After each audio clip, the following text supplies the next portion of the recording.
sobrepasan inclusive los recursos de una empresa, definitivamente es complicado. En todo caso, bueno, algún rato ojalá tengamos la oportunidad de hablar de crisis, pero por lo pronto vamos a retomar lo que estábamos viendo con ustedes.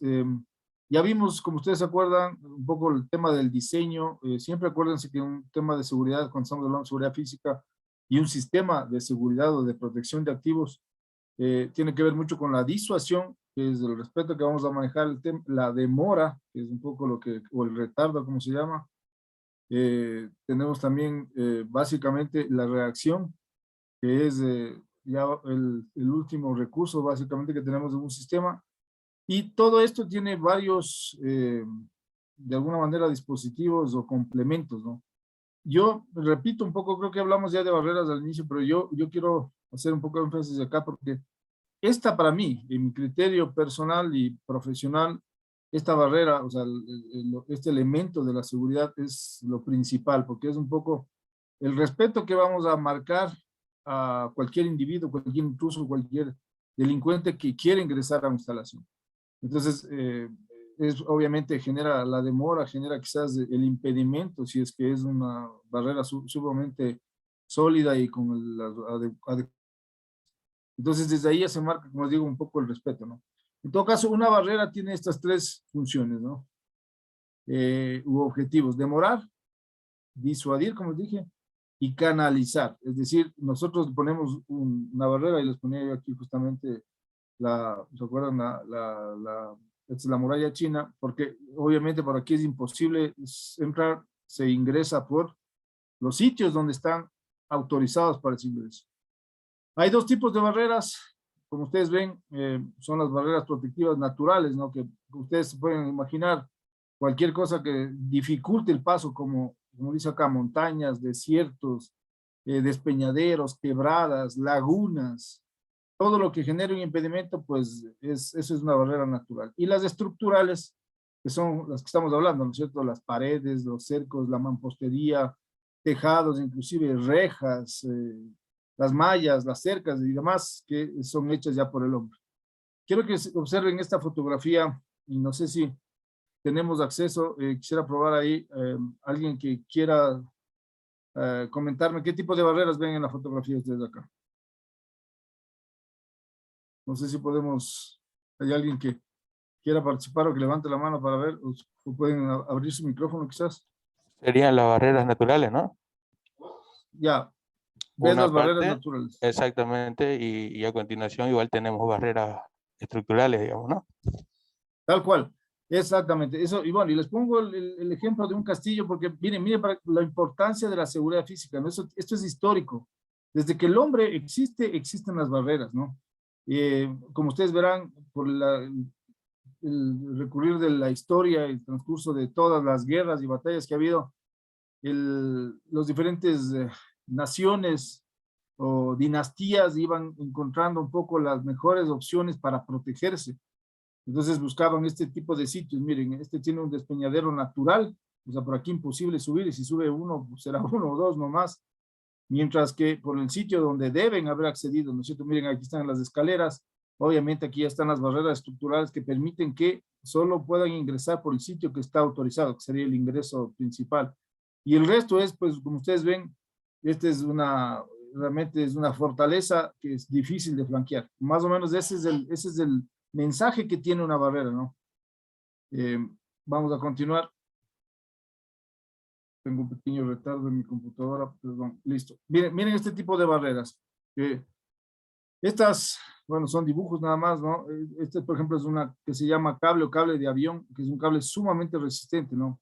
Esto lo que hace es justamente acabar con un vehículo que quiera pasar, pues la resistencia puede acabar con un camión fácilmente.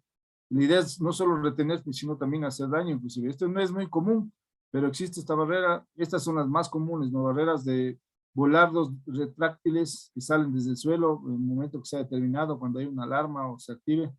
Al igual que este es una cuña invertida. Este es sumamente fuerte porque al final el impacto lo que hace es justamente afianzarle a la cuña hacia el suelo. Imagínense, no hay vehículo que pueda sobrepasar esta barrera. Es impenetrable básicamente, ¿no? Cuando se accede de este estilo. Y también tenemos estas puertas que son, quizás se recorren, como ustedes pueden ver acá en la fotografía. Miren estas puertas. Parecería que una puerta no puede resistir el impacto de un camión. Pues miren, esta es una prueba que se hizo en este tipo de puertas. Estos son los volardos retráctiles que, como digo, suben en un momento determinado. ¿Cuál es la función de este tipo de barreras? Primero es, como digo, un disuasivo. Es cuánto respeto marcamos, ¿no es cierto? Si hubiera la intención de, por ejemplo, ingresar un coche bomba a una instalación así, pues ellos saben que de alguna manera tenemos este tipo de dispositivos, quizás va a ser difícil, ¿no? Versus otro lugar donde puedan acceder sin mayor resistencia. A veces tenemos nada más una pluma ahí, ¿no es cierto?, que impide el paso de un vehículo. Eso no es ningún tipo de barrera para un acceso de un vehículo de manera abrupta. Entonces, este tipo de barreras, pues sin lugar a dudas que pueden retardar. La idea es justamente que sea una barrera contra la entrada forzada de vehículos y de alguna manera nos ayuda también, como ustedes ven, a varios temas. Primero, controlar el flujo de tráfico vehicular y peatonal también. Es decir, nosotros les decimos con este tipo de barreras que por ahí no pueden ingresar, que tienen que básicamente que buscar los puntos de entrada donde, dependiendo de las políticas y dependiendo qué tipo de ingreso, qué instalación es, también identificar el tema del ID, ver quién ingresa, nombres, registros de vehículos y demás, si es que es el caso. Es decir, canalizar hacia los ingresos autorizados. También mediante las barreras nosotros podemos restringir zonas, ¿no? Porque de repente tenemos un sitio, pero dentro de una instalación, y vamos a ver algunas fotografías también. A mí me gusta manejar mis presentaciones con mucha fotografía para ser más objetivo y quizás un poco más didáctico. Mediante barreras en el criterio de anillos de seguridad o de seguridad en profundidad que ustedes ya vieron, lograr, si es que tenemos zonas clasificadas o zonas de alto nivel de seguridad o restringidas, lograr mediante barreras también dar mayores dificultades al intruso en el caso de... lo que hacemos, como les digo, es demorar la entrada y es importante, estimados colegas, es que sepan que no hay una seguridad 100% fiable. Lo que hacemos con las diferentes barreras, lo que hacemos con las diferentes dificultades es justamente demorar o desanimar inclusive o desgastar al intruso o al ladrón o al delincuente, ¿no? Pero si el delincuente quiere ingresar, si el delincuente tiene la suficiente logística, profesionalismo también, porque ustedes saben que esos amigos, hay también un alto nivel de preparación en la delincuencia. Si es que ellos quieren ingresar, pues buscarán la forma, ¿no? Pero en todo caso es importante que ustedes sepan que lastimosamente no hay una seguridad 100% infalible. Inclusive en instalaciones como el Pentágono, habíamos hablado de eso en la clase anterior, ¿se acuerdan? Se ha logrado vulnerar, ¿no es cierto? Entonces, bueno, eso igual vamos a seguir chequeando. Vamos a revisar rápidamente el tema de las cercas, que ya algo vimos. La idea es que nosotros debemos inspeccionar siempre cualquier tipo de cerca, porque las cercas metálicas, sobre todo por temas de ambiente, por temas de vegetación, pueden tener algún tipo de deterioro, no pueden corroerse, pueden dañarse. Si hay vegetación, puede caer un árbol y dañarle, quizás. Deben saber que en seguridad están autorizados, digamos, son reconocidas 3 tipos de cercas, ¿no? La malla eslabonada, alambre de púas y la cinta con púas o concertina. ¿De qué depende usar una u otra? De la amenaza que tengamos y de la durabilidad, que normalmente esto es un criterio de carácter temporal, ¿no? Pero puede utilizarse si es el caso, si la amenaza así lo amerita. Las 3 tipos de cercas de una sola vez, ¿no? Entonces, bueno, la cerca eslabonada es la más común y las cercas en general no son, proveen una seguridad relativa, son más usadas porque son las más convenientes económicamente. Esto lo que hace es realmente ni siquiera retrasar, ¿no? Porque ustedes con un alicate, con un playo se corta esto y se demora quizás menos de un minuto y podríamos estar adentro. Por eso debe complementarse siempre con otra medida de seguridad, con un cable sensor, con algún tipo de sensor de movimiento, con algo que permita de alguna manera detectar esta intrusión temprana o este intento de intrusión. Lo que hace más realmente este tipo de cercas es limitar la propiedad, ¿ok? Este es el ejemplo, el diagrama, ¿no es cierto? Y en temas de medidas deben saber cuáles son los estándares. Primero, se utiliza esta también, y es importante recomendar, recalcar que es fácil instalar básicamente este tipo de cercas, ¿no? Porque se necesitan los postes Y la malla ya viene básicamente de esta altura que es 6 pies o 7 pies, es lo que recomendamos siempre, la altura de este tipo de barreras. Y adicional un pie, que es básicamente la guarda superior, que no es malla eslabonada, aquí siempre se recomienda que sea alambre de púas, por lo menos 3 hilos de alambre de púas. Entonces tenemos la altura total de 7 pies. Entre poste y poste debe haber una separación no mayor a 10 pies. El pie, para que sepan, es 30 centímetros más o menos. Entonces, aquí yo les estoy poniendo la altura en términos de metro, es 2.1 básicamente. Y en 10 pies estamos hablando de más o menos 3 metros, ¿no? Que tiene que tener de una a otra. ¿Para qué? Para que la malla no quede muy débil, no muy blandengue, tiene que estar templada, tiene que ser de alguna manera también un poquito sólida para que no se cuelgue. Entonces, eso es básicamente. ¿Qué se recomienda? Por ejemplo, cuando el suelo es muy, como en este caso, ustedes ven la fotografía, ¿no? Es un suelo quizás arenoso, no tan sólido. Se recomienda siempre al menos poner 2 pulgadas, o sea, 5 centímetros debajo del pavimento. Si es el terreno suave, se recomienda hacer un murito de cemento de al menos 6 pulgadas, o como ustedes ven aquí, un muro de unos 10 centímetros, 15 centímetros, para que aquí se puedan poner los postes y la malla vaya ahí prácticamente sólida con el cemento. Si es que la cerca tiene que ser sumamente alta, ¿no? A veces hay cercas que son, qué sé yo, en complejos deportivos o algo así, que son un poco más altas, debe tener por lo menos aquí un tubo transversal, ¿no? Para mayor soporte. Lo importante aquí es que sepan que al final, miren, en la parte superior, ¿no? Siempre tiene que haber una guarda o un volardo, en este caso, miren, como puede ser una V, en forma de V, o solo unos 45 grados hacia la parte externa, o un rombo, como está en la fotografía.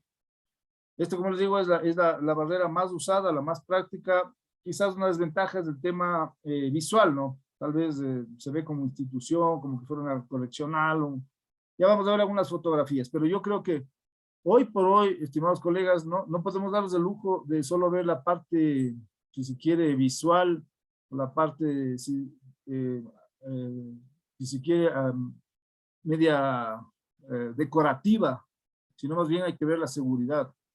Nosotros acá, y en el Ecuador en general, y he conversado con algunos colegas, el tema de la delincuencia, por ejemplo, en varias instalaciones donde son amplias, son grandes, y no tenemos pues, la posibilidad de tener muros de mampostería, ya la malla no está sirviendo de mucho, ¿no? Porque se corta, se pasan, roban en cuestión de minutos y se salen, entonces hay que buscar siempre un grado de dificultad adicional. Vamos a hablar de eso y voy a enseñar algunas fotografías en las siguientes láminas. Bueno, ahora vamos a ver este tema de ustedes ven aquí que es la cerca de alambre de púas, no es la otra, la segunda cerca. Esta básicamente igual en las mismas medidas, ¿no? Debe tener 7 pies de alto, o puede ser 6 a 7 pies acá, digamos que no es un estándar elegido. Aquí ya depende del número de hilos que se ponga y también la guarda superior con los 3 hilos, ¿no? Lo importante aquí es que sepan que entre los postes, aquí ya no son 10 pies, son 6 pies. ¿Por qué? Porque ya solo estamos templando cable nomás. Es más, se recomienda que si podríamos, coloquemos un cable en la mitad, aquí un cable que vaya de alguna manera teniendo con más solidez los alambres, ¿no? Porque la forma de pasarse entre un alambre y otro, si es que usted no está muy templado, es abrirle nomás. Se abre y se pasa. Entonces, es recomendable un alambre en la mitad. También debemos tener que, importante, ¿no? A veces no tenemos en cuenta, se recomienda que el primer alambre de púas que tengamos en este tipo de cercas vaya al nivel del piso, o sea, rozando el piso. Esto es con miras a que justamente no templemos los 2 primeros cables y pasemos de alguna manera reptando, ¿no es cierto?, por la cerca. Eso como característica adicional.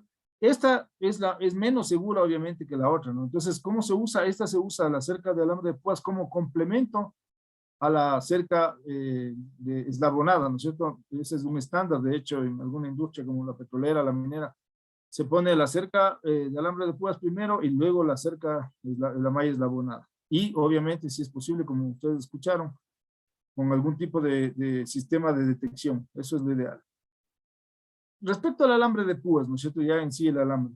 Debe ser un alambre torcido de calibre 13.5. Por si acaso, la malla eslabonada es calibre 9, ¿no? Estoy haciendo un breve recuento nada más acá para no demorarnos mucho en las barreras. Este es 13.5. Mientras más pequeño es el número, por ejemplo, calibre 9 es más grueso. El calibre 13.5 es un poco más delgado, pero tiene que tener 4 puntas, la característica de este alambre de púas. La idea es que, miren, como les dije, pues los postes tienen que estar máximo a 6 metros de separación. Miren, y aquí no debe haber más de 15 centímetros entre una y otra de las alambres de púas. Esta es una representación que es interesante, por ejemplo, miren, es un grado más de dificultad a la cerca de alambre de púas, ¿no? Con una concertina, por ejemplo. Entonces esto ya se dificulta inclusive el paso, así quisiéramos cortar, quizás ya nos toca cortar la concertina, ya vamos a hablar de la concertina, no es tan fácil cortarla. Esta es varias fotografías de las cercas, miren cómo va la cerca acá, miren las guardas superiores, aquí es tipo B, aquí está el uso de doble barrera, ¿no? La barrera de alambre de púas. Esta es una foto realmente de hace un tiempo atrás, antigua, se utilizaba este tipo de barreras temporales, ¿no? Porque ustedes ven que la madera a la final tampoco se usa mucho, pero generaba un grado de dificultad también para el acceso de cualquier intruso al interior de esta locación, ¿no? De este sitio. Estas son fotografías, miren, para que se vea, se usa también como mampostería, ¿no? Las guardas superiores son muy recomendables, inclusive con concertinas, ya vamos a ver la fotografía. Respecto a la concertina, es básicamente una cinta, ¿no? de alambre que tiene 50 pies de largo, básicamente, ¿no? O sea, tiene su extensión considerable. Podemos encontrar de 24, 30, 40 y hasta 60 pulgadas, ¿no? Miren, o sea, es decir que hasta de 1,20 m básicamente y más podemos encontrar. Este es de 40 pulgadas, miren, le da la cintura a la persona, ¿cierto? Si esto lo extendemos, debería ser una persona para poder evadir una de estas concertinas es complicado, ¿no? Y de hecho se puede utilizar en este estilo, como ustedes ven, miren, en tipo pirámide, o sea, son varias concertinas, una aquí, una encima y otra. Esto ya básicamente es difícil porque si ustedes inclusive cortan una concertina y quisiera saber si alguien tiene experiencia que nos comparta qué tan fácil es. El hecho de que ustedes corten una concertina no significa que se hace un hueco, ¿no? Más bien ahí se enreda y es complicado. No sé si alguien ha tenido la experiencia en trabajar con concertinas, quizás. Alguien que quiera compartir alguna experiencia. Bueno, si no tienen o si no, pues me levanten nomás la mano con confianza. Yo estamos comenzando, como digo acá, a generar este tipo de barreras porque ya la malla eslabonada no es suficiente. Ahora, ¿cuál es el problema? Quizás la vegetación puede ser un problema, pero ojo, que la vegetación inclusive si es que fuese un lugar rural, ¿no? La vegetación puede esconder la concertina y quizás le da un grado más de dificultad. Hay que controlar la vegetación para que no quizás se tome toda la barrera, pero en todo caso una vegetación de 1 metro o algo ahí que pueda ocultar, pero a la vez dificultar, puede ser interesante. Como les digo, esto depende de la amenaza, ¿no? De qué es lo que estamos protegiendo y contra qué estamos protegiendo. Eso es importante también que ustedes consideren. Miren este ejemplo, ¿no? Se recomienda, si es posible, en este tipo de barreras, tener al final, como siempre se ha hablado, en la guarda superior, en la B, miren esta fotografía, en la B invertida, en vez de poner los cables, o podemos poner inclusive, como ustedes ven aquí, las alambres de púas, pero también una concertina, ¿no? Eso le da un grado más de dificultad. Esta es una fotografía tomada en una instalación acá en el Ecuador, que tiene básicamente las 2 de las 3 barreras, ¿no? Tiene la malla eslabonada, tiene la concertina abajo, miren, esto colida con un río, es básicamente el río puede ser una barrera natural, pero no descartamos que por aquí alguien quiera ingresarse, ¿no? Y el grado más de dificultad, como ustedes ven, y lo novedoso de esta fotografía es que aquí arriba, ¿qué es lo que vemos? Vemos una cerca eléctrica, ¿no? Como ustedes saben, la cerca eléctrica, aparte de que es también retarda, porque de alguna manera si es que alguien topa, pues va a recibir un shock eléctrico, genera también una alarma, ¿no? Entonces tiene un grado más, como digo, de dificultad para la intrusión. Y obviamente esto marca un poco más de respeto que quizás otro tipo de barrera, ¿no? Miren acá, para que vean que no solo se usa en el campo o a nivel rural, este es un sitio, miren, donde da con un brazo de río, ¿no? Donde podría fácilmente acceder cualquier persona, y de hecho lo hacían, es decir, las camaroneras, por ejemplo. Entonces, miren, se pone doble barrera de concertina, entonces prácticamente es imposible que alguien desde el río pueda acceder si no corta. El cortar es difícil, y como les digo, se enreda y no es factible, no es tan fácil, al menos podría pasar, pero no sé si regresar con algo muy difícil también. Y miren, en la parte de mampostería con concertina también se usa, dependiendo, claro, como les digo, y ahí es donde les hablaba yo, que la parte ornamental, la parte visual, tal vez ya no quede muy bien, pero ahora creo que ya no nos podemos dar el lujo de pensar solo en la parte ornamental, ¿no? Estas son las cercas de seguridad. Son muy interesantes, yo les tengo mucha fe a estas, son difíciles o imposibles de escalar y de cortar, ¿no? Porque los agujeros entre uno y otro, básicamente, bueno, y el rombo, eso no les dije, por quizás la rapidez con la que estoy pasando este tema de las cercas, pero el rombo de una cerca de malla eslabonada tiene que ser básicamente 2 pulgadas, ¿no? Es decir, podemos meter 5 centímetros básicamente, ¿no es cierto? El agujero del rombo. Estas no pueden meterse ni siquiera la punta de un alicate, ¿no? Entonces no se puede cortar y por ende, como no se puede meter ni los dedos, no se puede escalar. Son interesantes, son sumamente seguras como para escalamiento y corte, quizás para un vehículo no, pero el pero es que son muy caras todavía. Lastimosamente, el costo es todavía alto, entonces privativo de ciertos lugares más de alta seguridad. Miren, esta fotografía me gusta mucho porque tiene todo ahí, ¿no es cierto? Tiene la cerca de seguridad, tiene la concertina y tiene un buen nivel de iluminación que ya vamos a hablar también. Miren, acá es no necesariamente para cualquier edificación, miren, es la cerca de seguridad más la concertina. Y acá ya vemos cercas de seguridad con inclusive la famosa cerca eléctrica. Estas son fotografías tomadas en varios lugares del mundo, ¿no? No es aquí, es inclusive en Europa. El uso de la cerca eléctrica, quizás es algo que no está considerado así en especial, pero sí es importante conversarlo.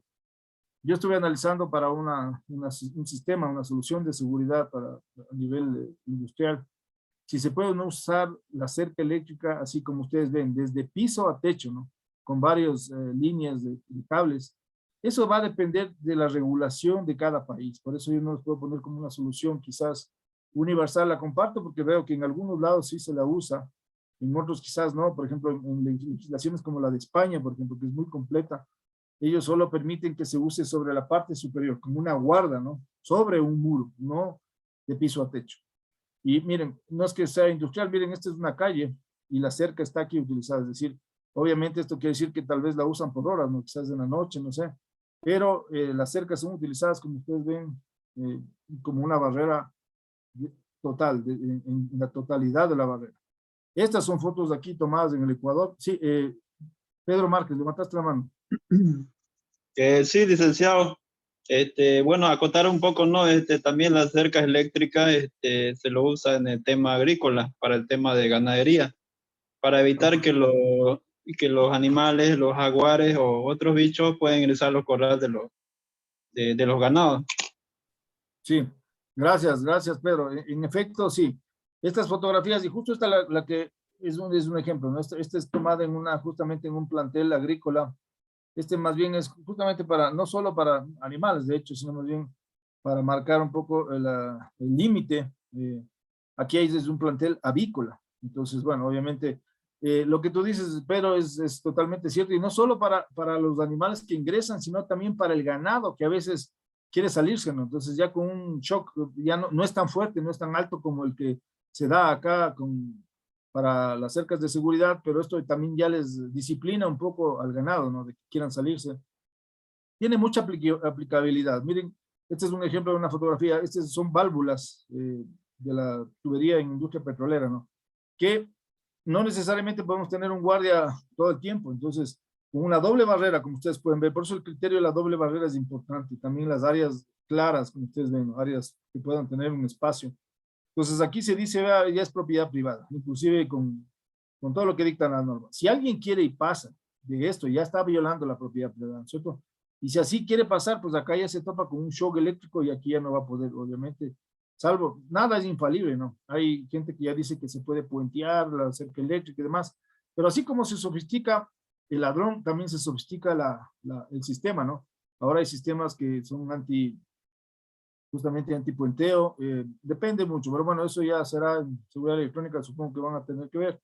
El tema es interesante, a mí les digo, me ha ido muy bien con esto, quizás hay mucha controversia, ¿no? Porque dicen, bueno, ¿Qué pasa si un niño, qué pasa si un animal se topa con esto y comienzan ahí los temores? Como les digo, hay que aplicarse y apoyarse un poco en la legislación, o sea, hacer un análisis de la parte legal si es posible, pues, y si les da, pues en sus países, pues, yo les recomendaría que le regresen a ver como una buena opción.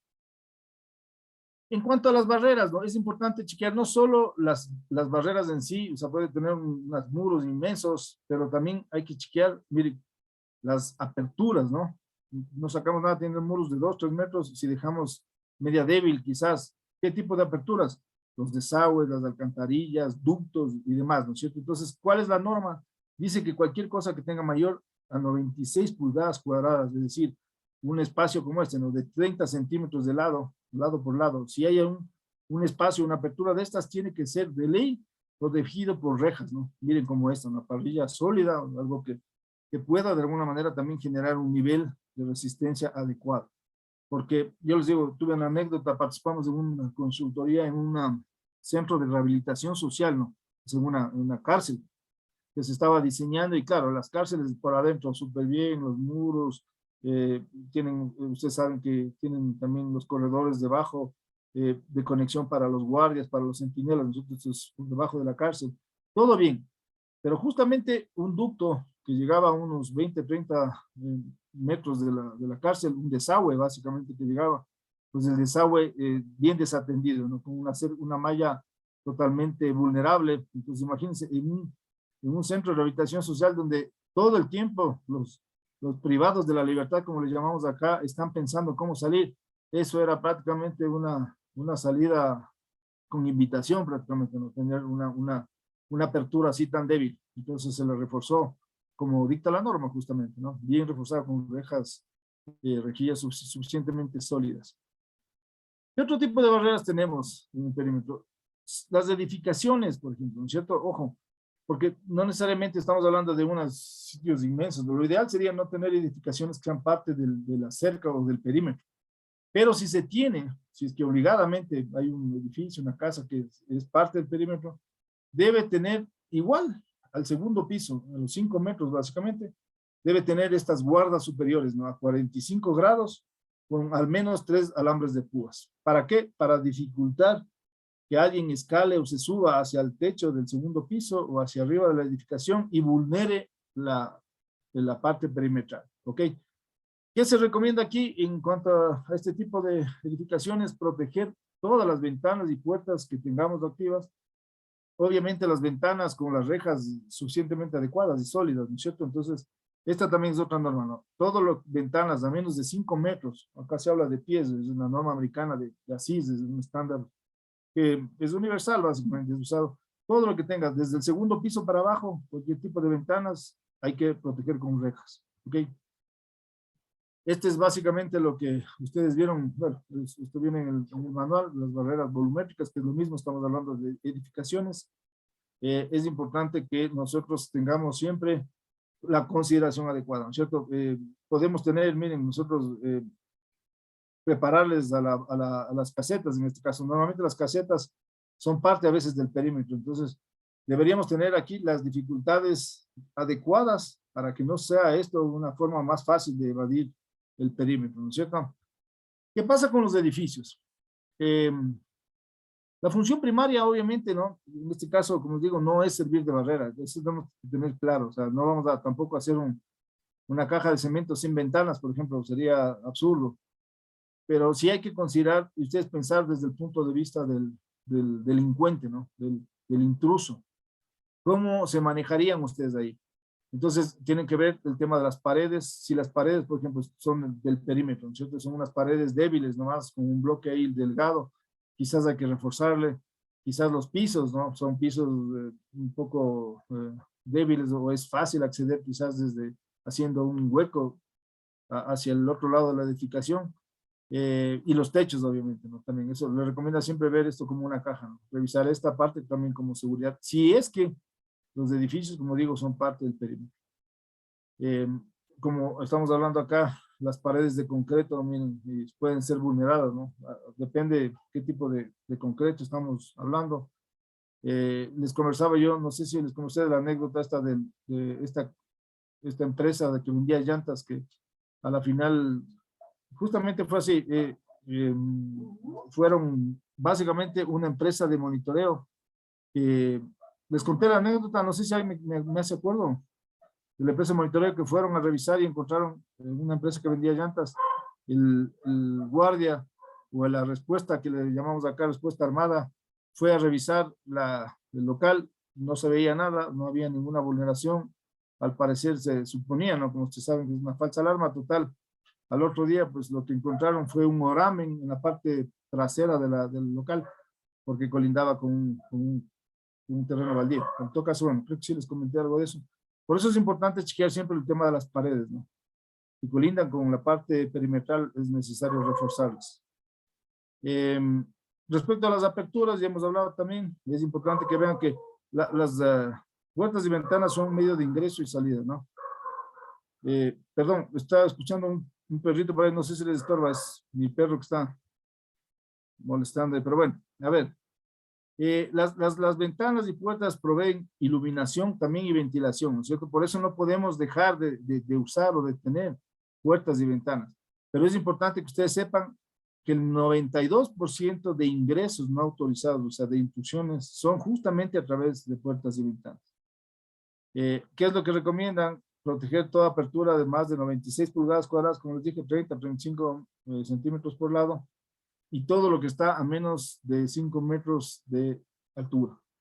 ¿Por qué ustedes creen que el 92%, por qué creen que la mayor cantidad de ingresos están o son a través de puertas y ventanas? ¿Quién me da alguna idea?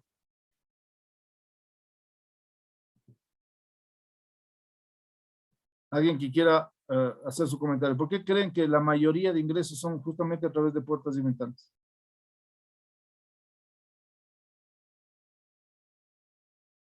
Nadie se anima. Esteban Barbosa, por favor. ¿Qué tal? Buenas tardes, ¿cómo anda? Y yo considero que porque, primero, es dentro de, por más que lo podamos tomar como una barrera física, sigue siendo la más débil en comparación con lo que viene a ser la pared o el muro. Y segundo, porque está pensado justamente para canalizar los accesos por allí. Exactamente, gracias Esteban. Justamente esa es la razón, porque son lo más débil y lo más fácil de ingresar. Nosotros ellos necesitan, el ladrón necesita para ingresar un sitio vulnerable y débil, ¿no? Y algo que no le presente luego una dificultad. Entonces, lo más fácil para un ladrón es vulnerar una puerta, romper una lava y tener abierta la puerta totalmente para cuando él, es la ruta de escape, ¿no? Ojo del ladrón. Pues tiene que tener una ruta para poder evadir de manera inmediata. Si es un hueco en la pared, si es un ducto o algo que genere dificultad, ellos saben que no podrían huir de manera rápida. Entonces, siempre por eso ellos utilizan este tipo de lugares. Puertas, sobre todo, más que las ventanas, y las ventanas sí les dan las facilidades también.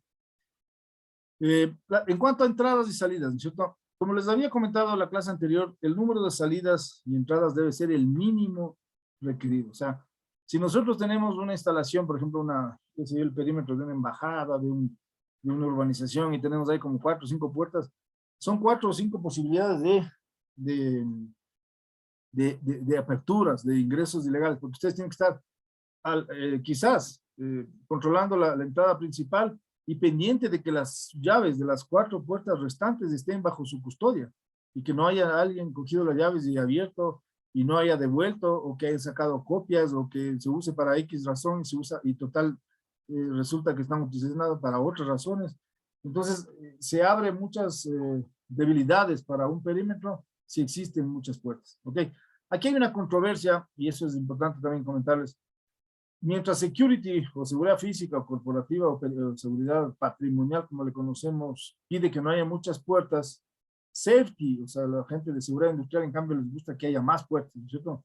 ¿Por qué? Por el tema de emergencias, las rutas de escape, si es un sitio de alta seguridad en cuanto a temas de quizás de gases y demás. Entonces, ellos piden más bien que haya varias puertas. Entonces, claro, hay que llegar a un punto medio, negociar para que no por eso también nosotros perdamos el control, ¿no? Es interesante chequear ese tema en los diseños, sobre todo de seguridad. Cuando las puertas están cerradas, deben básicamente, ojo, la puerta debe proporcionar la barrera de una barrera suficientemente sólida o estructuralmente comparable con las barreras asociadas. O sea, quiero decir que si ponemos una puerta, por ejemplo, que sea bonita, ornamental, pero no genera ningún tipo de resistencia, no me sirve de nada esa puerta. Cuando esté cerrada esa puerta debe dar el mismo nivel estructural de resistencia que al menos la parte de la mampostería, ¿no? Eso es importante también chequear, porque, como digo, hay la posibilidad de que sean quizás vulnerados con un golpe. Ha pasado muchas cosas, y les cuento como anécdota también en ciertos sitios donde se dan a veces protestas o quizás ingresos de toma de instalaciones, sobre todo de gente quizás hostil, ¿no? Que están generando protestas, de eso pasa mucho a nivel rural. Entonces, una de las locaciones, en un campamento, una puerta que estaba cerrada, claro, estaba totalmente cerrada con candado, pero solo dependía de una cerradura nada más, ¿no es cierto? Cerraduras de pin, que son básicamente. Entonces, esto en un par de empujones, este pin se dio, y la puerta inmensa, grande, todo bonita, no sirvió absolutamente de nada porque no generó resistencia. Ok, entonces es importante chequear la resistencia cuando está cerrada, que tenga un nivel de resistencia. También es importante tomar en cuenta que dentro de la puerta debería estar la puerta lo suficientemente hacia el suelo para que no permita que alguien arrastrándose pase por debajo de esta puerta, ¿no? Eso también es importante. No sé si hay un micrófono abierto o alguien quiere hablar. Ok. Listo. Vamos a hablar de las estaciones de control. Aquí vamos a hablar un poco de lo que tiene que ver con todo lo que significa las garitas ya básicamente, ¿no es cierto? ¿Qué hacemos y cómo debemos funcionar básicamente cuando vamos a controlar, en este caso, quizás los vehículos o quizás a las personas y demás? ¿Cómo debe estar diseñada esta garita? Dependiendo de la instalación, ¿no es cierto? No sé, ustedes con qué están más habituados, quizás con edificios o quizás con empresas. Va a depender justamente de qué cantidad de flujo de vehículos y personas tiene esta entrada para ver cómo debe estar diseñado este lugar, ¿no es cierto? Si es que, por ejemplo, esta instalación funciona 24 horas, ¿no es cierto? Tiene una operación, la empresa, digamos, funciona todo el tiempo, entonces deberíamos chequear mucho el tema de la iluminación, no solo la iluminación exterior, ¿no? Que es importante para poder detectar personas, placas y demás, porque esa es parte de la seguridad, ya vamos a hablar de iluminación, sino también la parte interior, ¿no? Para que ellos puedan registrarse. Miren, en ciertos sitios donde es necesario, países donde necesitan quizás la calefacción, porque si van a estar en la noche, hay que tener un sitio adecuado, como es una oficina prácticamente, ¿no?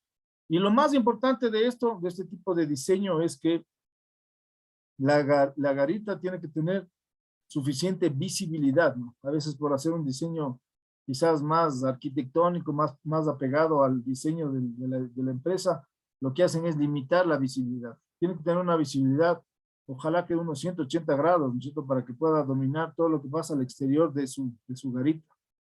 Aquí se habla, y quizás me pasé esta parte, pero cuando vamos a hacer un control de entrada, siempre es preferible tener fuera de la instalación, por ejemplo, si vamos a tener una fábrica, fuera de esta fábrica, tener el área de parqueo, ¿no? Porque nos evitamos un gran problema. Ya vamos a ver en la siguiente lámina este tema, pero es preferible que hacia la empresa o hacia la instalación que estamos protegiendo ingresen exclusivamente personas. Es mucho más fácil controlar, registrar y verificar el ingreso de personas que de vehículos, ¿no es cierto? A veces son de carga y demás.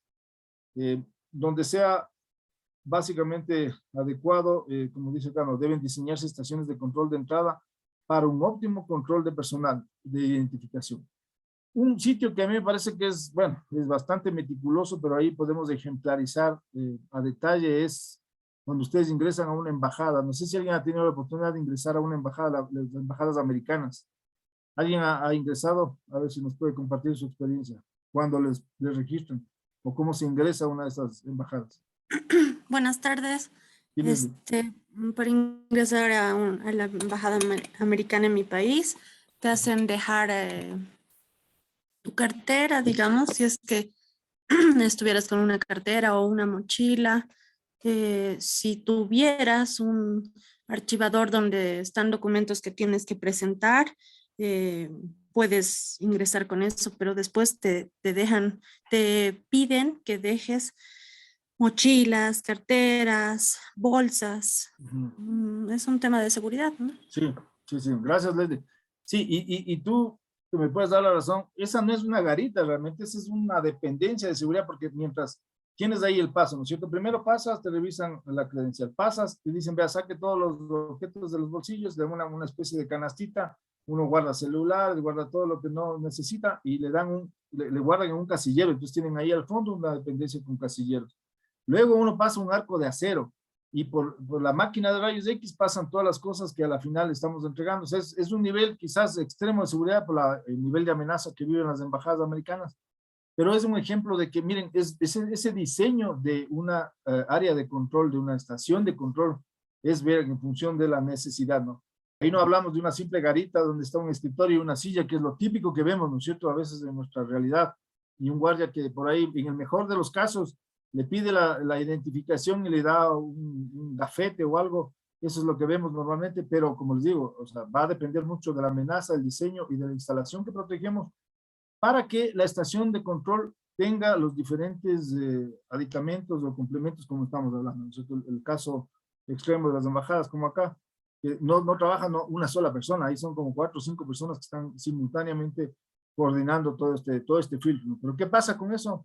Reducen a lo mínimo la posibilidad de riesgo de que alguien lleve algún artículo, algún objeto, alguna arma y demás dentro de la embajada, ¿no es cierto? Entonces es un control, creo que bastante interesante. Bueno, eso con respecto al tema debemos también considerar que básicamente, como les dije, tiene que estar diseñada de acuerdo al tipo de amenaza. Miren esta garita, por ejemplo, es un ejemplo, está con los dos volardos como para evitar que haya pues, quizás un ingreso forzado a un vehículo, un ataque con vehículo. Tiene los vidrios polarizados, ¿para qué? Esta es una norma de seguridad también que puede ser interesante, para que no se observe desde afuera las actividades del guardia, ¿no? Y también, si es necesario, y dependiendo de la amenaza, pues la garita debería dar la protección, tal vez con vidrios blindados, pero siempre con una visibilidad adecuada, ¿cierto? Eso es importante. Ha habido casos, ¿no? Y ustedes ven, bueno, sobre todo en Medio Oriente, inclusive se maneja el tema mediante exclusas, ¿no? Que es decir, tienen una puerta, pasan una primero, donde hay un intercomunicador. Si es que pasan esto, bueno, si es con un vehículo, ingreso vehicular mediante exclusas, es un control mucho más detallado de la posibilidad de que haya un ataque o un atentado en este caso. Y como les digo, esto va a depender mucho del tema del diseño. Vamos a ver algo de puertas. Miren, ya las puertas, como ustedes saben, puede haber puertas peatonales o vehiculares. Normalmente el 100% creo yo, y si no, pues alguien que me diga si me equivoco, pero solo yo he visto puertas de madera o de metal, o la mezcla de las dos. No sé si hay otro material, ustedes han visto algún otro material, puertas de otro material, pero es básicamente eso, ¿no es cierto? Una puerta lo que hace es estar asegurada en un marco, ¿no es cierto? En un lado está anclado mediante las bisagras, y en el otro lado está obviamente cerrado y utilizándose las cerraduras, ¿no? En este caso es, miren, el ejemplo de la fotografía. Justamente el sitio de la cerradura es el que más se vulnera, ¿no? Y dependiendo del nivel de cerradura, pues puede ser fácil o difícil vulnerarle.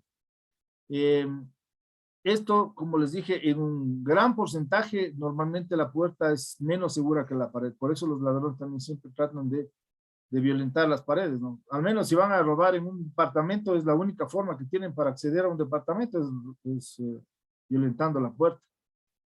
¿Qué pasa? Aquí, lastimosamente, las puertas, sobre todo ya cuando estamos hablando de un edificio, ¿no? Una vez cree que por el hecho de estar en un edificio, tener un departamento, ya estoy tranquilo. Y las puertas de los departamentos normalmente son apaneladas, son ahuecadas, o sea, no son sólidas. Entonces es muy fácil a veces violentar las puertas. Entonces ahí vienen las recomendaciones, ¿no? Una reja antes de la puerta y una puerta sólida de al menos, como dice aquí el slide, de más de 1 pulgada sólida, ¿no? O sea, de madera sólida, no sea un alma hueca, son recomendadas. Una madera buena, ¿no es cierto? Que permita un nivel de resistencia. Eso es lo que se recomienda en seguridad para el uso de puertas. Entonces, ¿qué recomendamos también? Que las bisagras, a veces yo he visto, y ustedes fijarán, todavía se ve esos errores. La puerta bien cerrada, la puerta sólida, pero las bisagras están por afuera. Entonces es un grave error porque el ladrón, si ve las bisagras por afuera y puede sacarlas, las va a sacar. y por eso los puede violentar mucho más fácil y sin mucho esfuerzo. Entonces, también se recomienda soldar los pines de las bisagras para que no sean abiertos con desarmador y usar, si es posible, doble cerrojo, o sea, una doble chapa y los cerrojos con barras, ¿no? Ya vamos a ver ese tipo de cerrojos con barras, son mucho más sólidos. Esta slide les he puesto para que sepan cómo se elabora una puerta de seguridad, ¿no es cierto? ¿Cuáles son las famosas puertas blindadas, no? Estas, miren, son estructuras, como ustedes ven en la fotografía, es una estructura metálica, miren, es un marco, no solo un marco, sino con unas rejas. Es como una reja, básicamente, ¿no? Que tiene paneles de metal también aquí, que van como complemento, ¿sí? Y luego de esto tiene un perfil o una placa cortafuegos. Esta es una placa de acero que va pegada aquí en los paneles, que permite que no solo sea resistente contra el robo, contra los golpes, sino también es resistente contra el fuego. Por eso le llaman una placa cortafuego. Y luego ya viene la parte decorativa, ¿no? La madera, las cerraduras, ya vamos a ver también las cerraduras de seguridad, ¿no? Estas tienen que ser de pines de por lo menos cuatro pines, ya vamos a ver en todo caso. Pero así se elabora una puerta de seguridad. Obviamente estas son más costosas, ¿no? Y son muy difíciles de violar. O sea, para el ladrón estándar, común, pues definitivamente es una dificultad. ¿Dónde aplicamos este tipo de puertas? Donde se requiera, ¿no? O sea, va a depender del uso. Por ejemplo, si tenemos una oficina, la oficina del gerente o quizás de finanzas o sitios donde haya situaciones o información delicada o donde esté la caja fuerte y demás, pues posiblemente sea recomendado. En la casa, pues obviamente, si ustedes viven en un departamento, se recomendaría, ¿no? Yo sé que esto es un poco, sí es más costosa, pero definitivamente ahora como está la delincuencia, capaz que les ayuda a ahorrarse varios dolores de cabeza. Respecto a las ventanas, miren, como les dije yo anteriormente, las ventanas proveen iluminación, son básicamente hechas para eso, justamente para que permita la ventilación y el acceso visual, ¿no? Lastimosamente es el punto más débil, eso es indudable porque más del 50% de los ingresos son a través de estos, o sea, inclusive más que las puertas porque brindan la facilidad, sobre todo como cuando ustedes ven en la fotografía, ¿no? Si tenemos una ventana o en este caso una puerta llena de ventanas y no tenemos protección, pues obviamente esa es una invitación a la delincuencia, ¿no? Que cojan, rompan el vidrio y se ingresen, o sea, es tan fácil como eso. Así es que lastimosamente pues estamos obligados a tener que poner rejas para poder dar un nivel de seguridad mínimo. Como les digo acá, pues se debe considerar el uso de rejas o mallas de seguridad también existen. Y lo que yo ya les había hablado, ¿no es cierto? Ventanas a menos de 18 pies deben ser aseguradas y los árboles también, o sea, obviamente si es que por ejemplo un árbol está pegado a una edificación, esta debe estar al menos retirado a 20 pies. Ya vamos a ver, básicamente. En el mismo estándar que yo les había hablado, ¿no? Si la ventana es mayor a 96 pulgadas cuadradas, o sea, la ventana tiene 30 por 30, ya debe ser protegida, ¿no? Porque por ahí puede pasar un cuerpo. Esa es un poco la idea. Este es un cuadro que nos permite, de alguna manera, identificar los tipos de vidrios que se tienen, ¿no? Hay los vidrios templados, no sé si alguien ha trabajado ya con estos, son comunes básicamente, ¿no? Esos son de 3 a 5 veces más resistente que el vidrio normal, es un vidrio que se templó, o sea, a mayor temperatura. La ventaja de este es que resiste, como les digo, un poquito más que el vidrio normal, que cuando se quiebra no tiene usted esos filamentos que pueden ser dañinos, ¿no? Sino se rompen en tipo granulitos, ¿no? O sea, que es como una especie de piedritas pequeñas. Esa es una ventaja, que al final ya en temas de safety o de seguridad para la integridad de las personas, cuando, por ejemplo, puede haber una rotura de vidrio, pues aquí hay la posibilidad de que no pueda salir afectada una persona al interior, ¿no? Si se rompe este vidrio.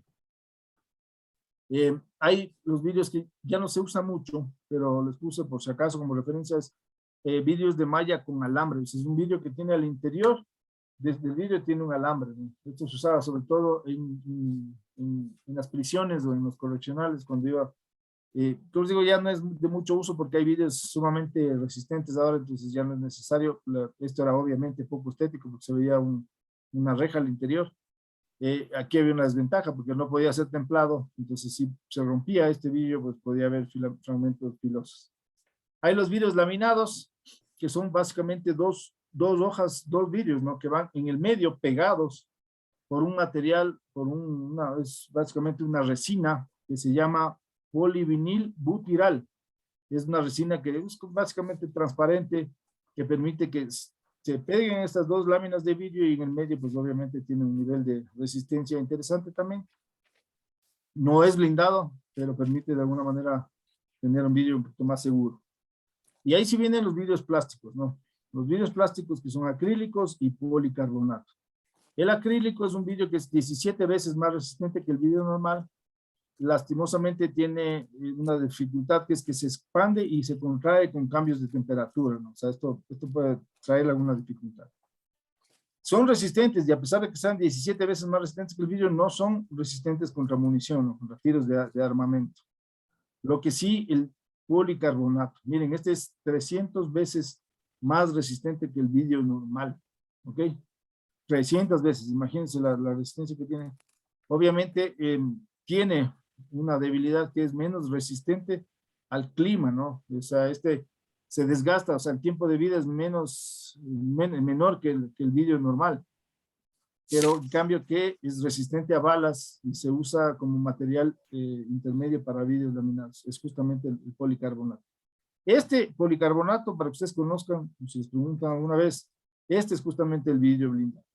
Y ustedes me darán la razón, quien ha trabajado, y si alguien quiere compartir una experiencia, esa es la razón por la que ustedes cuando ven un vehículo blindado, y los vehículos blindados, ojo, cuando se compran vehículos, los nuevos son espectaculares, ¿no? Pero si van a comprar un vehículo blindado de medio uso, échenle lente al tema de los vidrios, porque los vidrios tienen un tiempo de vida, y el vidrio no solo que se hace medio amarillo, comienza inclusive a deteriorarse, y ya no solo la parte estética, ¿no? Porque se vuelve ya un color, a decolorarse un poquito el vidrio, sino que ya no va a brindar la resistencia para la cual está prevista, ¿no es cierto? Ya no tendrá esas 300 veces más resistencia. Eso, no sé si alguien quiere compartir una anécdota, quiere conversarnos algo de los vidrios o de los blindados, que a la final es parte de lo que vemos, ¿no? De seguridad, desde todo. ¿Alguien? Escuché a alguien por ahí, me parece, pero bueno. Si buscan, abren el micrófono. Entonces, esa es básicamente la clasificación de los vidrios para que ustedes conozcan. Acá están los vidrios blindados. Ojo que los vidrios no son solo para los vehículos blindados, ¿no? Sino también para edificios, ¿no? Dependiendo, hay ahora unas láminas de seguridad también que se colocan al vidrio. No sé si han visto esas láminas, esa le hace al vidrio un poco más resistente. O sea, si ustedes ya tienen diseñado una casa, ¿no es cierto? Quieren colocarle o quieren darle un grado más de seguridad a su casa, pueden colocar las láminas de seguridad. ¿Ok? Esta es una tecnología especial, son capas de poliéster que van pegadas, ¿no es cierto? Igual, son transparentes, no le cambian nada. Pueden, es más, hacerle un poquito más oscura si quieren, ya depende del gusto. De hecho, ustedes pueden poner las láminas de estas a los vehículos también, ¿no? Que son muy comunes ahora, hoy por hoy, que son anti-vandalismo, ojo. Eso tienen que ustedes tener en cuenta, ¿no? No se habla, cuando ustedes ponen láminas de seguridad a un vehículo, no lo están haciendo blindado, están haciendo antivandálico, que no le rompan, que no le golpeen, y que no le, básicamente que no le roben, un ladrón doméstico, ¿no? Eso es lo que estamos haciendo. Entonces, ¿qué es lo que hacemos con esto?